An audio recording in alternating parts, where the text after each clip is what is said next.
l'école du jeu, en partenariat avec la boutique L'Imaginaire. Au-delà de vos attentes.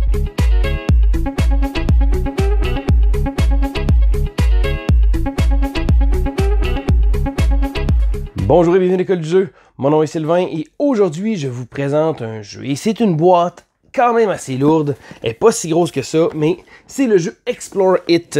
Donc moi j'ai la version de Valley of the Dead King, mais je sais qu'il y a aussi une version de la Forest of Adremon. Et présentement, il y en a une autre sur Kickstarter, donc ça déboule présentement.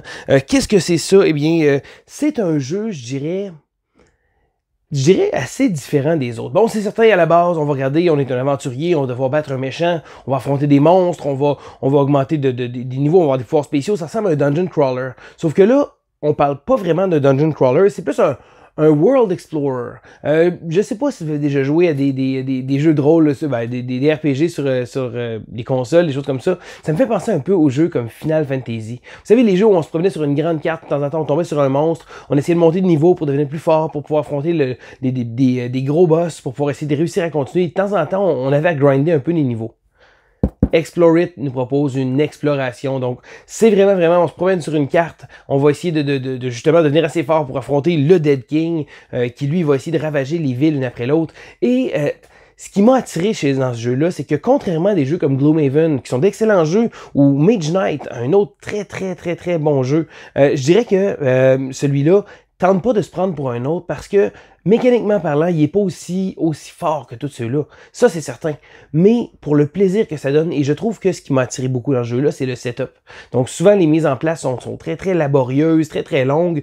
Dans le cas de Explore It, il y a des decks, et là, l'insert est vraiment bien fait. Il y a des places pour les différents decks, même des petites boîtes. Je dirais que l'ergonomie de tout ça, on va placer le monde et on va l'explorer. Donc, c'est moins flasheux peut-être que les autres, mais je trouve que ça fait une belle exploration. Et étant donné qu'il y a des marqueurs effaçables, donc on va avoir les plateaux de jeu de joueurs et on va avoir un marqueur effaçable pour effacer. Ça évite beaucoup en anglais ils disent de fiddliness, donc beaucoup de composantes différentes des fois qui viennent alourdir un peu le jeu. Et j'ai trouvé que pour ce qu'il offre, Explore It a vraiment épuré un peu la sauce et fait de quoi je dirais propre à eux.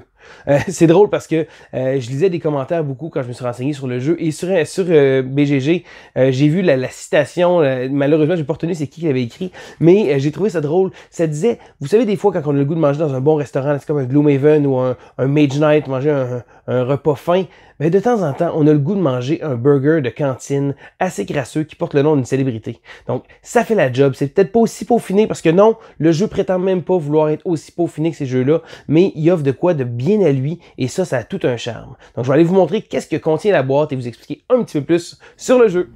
Voici donc le jeu. Donc la première chose qui m'a surpris, c'est que la boîte n'est pas très grosse. Donc elle est très remplie, mais c'est pas une boîte qui prend énormément de place. Donc surtout si on la compare avec des jeux comme Gloomhaven, des choses comme ça. Mais qu'est-ce qui se retrouve à l'intérieur? Eh bien, j'ai été très surpris parce que le livre de règles au départ, j'avais regardé sur en ligne et il y avait 80 pages. Ouh, c'est intimidant. Mais là, quand on regarde la grosseur du livre de règles, ici comme ça, la grandeur, eh bien oui, il y a quand même beaucoup de pages, mais c'est très bien divisé. Et on remarque sur le côté les petits séparateurs qu'on a setup ici. Ensuite, on voit gameplay, on voit combat, donc c'est très rapide pour pouvoir se référencer. Et je dirais que le livre de règles est très clair. Donc, ils vont très simples, des beaux exemples bien illustrés. J'ai commencé à regarder un peu partout. C'est très facile de se retrouver et il explique très bien.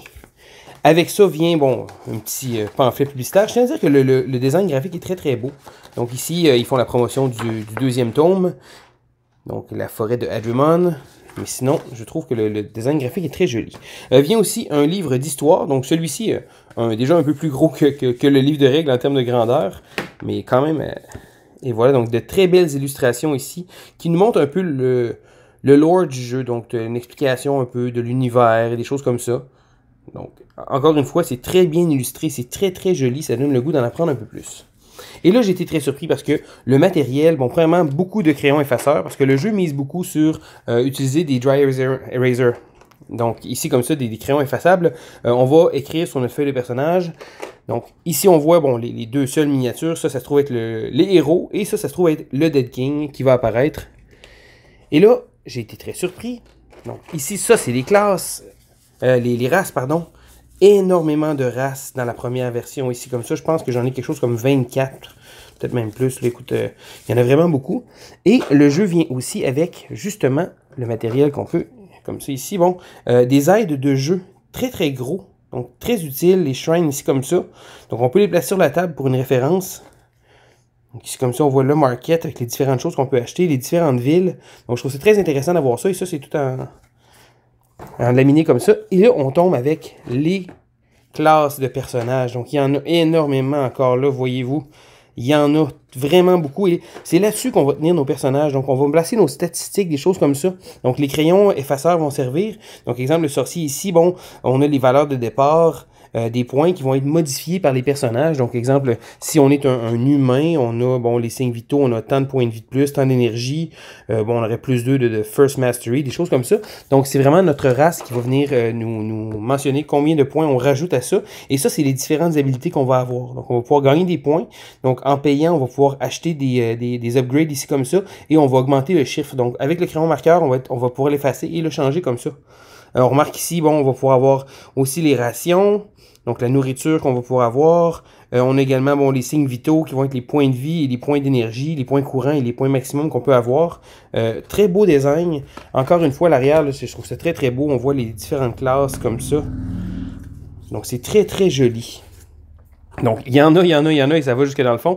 Et j'ai vraiment été impressionné par l'insert. Donc, la façon que c'est placé, ça rentre très, très serré, mais c'est très, très bien placé. Donc, on va y aller ici avec, bon, je vous parlais des crayons effaceurs, les petits personnages. Et là, il y a des dés, bien sûr. Donc, c'est comme ça, des dés 10. Et là, les cartes. Le jeu vient avec des boîtes comme ça, donc des petites boîtes cartonnées, des talk box comme ça, qui sont quand même assez épaisses. Donc, c'est pas vraiment pas là, trop léger. Et les cartes viennent, donc comme ça ici, les cartes de ça ici, le deck de circonstances. Donc, on voit les cartes comme ça, donc de très jolies cartes. Ça va être les différents événements qui vont arriver, des ennemis ou des choses comme ça. Et je trouve ça très très bien pensé d'avoir placé des talkbox comme ça dans la boîte directement. Je trouve ça vraiment impressionnant parce que ça aide pour le rangement et c'est très facile. Donc quand on les sort, on sait exactement qu'est-ce qu'on a. Le power-up deck, le quest deck et le deck de circonstances qu'on a vu ici. Et ensuite, bon, il y a quelques petits tokens qui viennent avec le jeu. Donc, il n'y en a pas tant que ça. Et ça, c'est quelque chose que j'apprécie beaucoup. Il n'y a pas trop de matériel. Donc, souvent, les jeux comme ça, on a l'impression que c'est très fiddly, mais il n'y a pas trop de matériel. Le jeu vient également avec un battle mat ici, comme ça. Alors qu'on va avoir les combats, on va pouvoir écrire ça. Donc, ici, encore des boss. Donc, il y a vraiment, vraiment beaucoup de choses. Et là, le bas de l'insert, on a de la place pour placer ce soit la bordure qu'il va avoir ici. On va placer les cartes à différents endroits. Et là, l'insert est vraiment placé de façon à ce que les tuiles puissent toutes rentrer. Ici, comme ça, on va avoir les différentes tuiles qu'on va explorer. Et encore une fois, ces grosses tuiles-là comme ça vont avoir de la place dans la boîte de jeu. Et même en bas, un insert, donc encore là, très très bien designé. On peut placer les tuiles comme ça. Et je trouve que c'est vraiment, pour un jeu de ce genre-là, je pense que c'est un gros plus que je dois lui donner, c'est que le setup est quand même assez intéressant.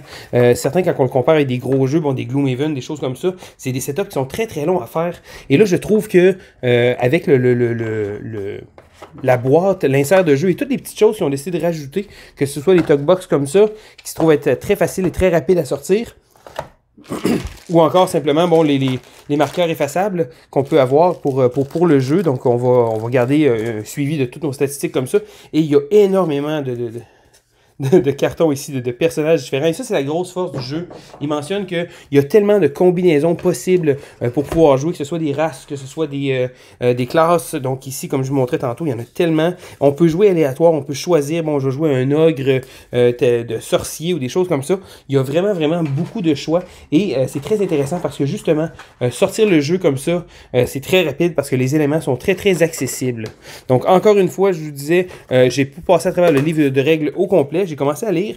Ça a l'air vraiment pas compliqué comparé à d'autres jeux du genre. C'est certain qu'il ne faut pas s'attendre à voir non plus la profondeur d'un Gloomhaven ou d'un Mage Knight. Mais je trouve que ce concept-là se prête bien. Et pour une boîte qui est très très conviviale à sortir, donc très très simple, je la trouve bien faite. Elle n'est pas trop grosse et je suis vraiment impressionné. Donc j'ai bien hâte de pouvoir vous faire un vrai compte-rendu, pouvoir vous dire un peu mes expériences de jeu, comment j'ai aimé parce que je n'ai pas encore joué. Mais c'est certain que je vais m'aligner pour une partie solo très très bientôt. bientôt. Donc le temps de me mettre à l'aise un peu avec les règles. Et j'ai bien hâte de vous le présenter à la chaîne. Alors c'était Sylvain pour l'école du jeu et on se dit à la prochaine!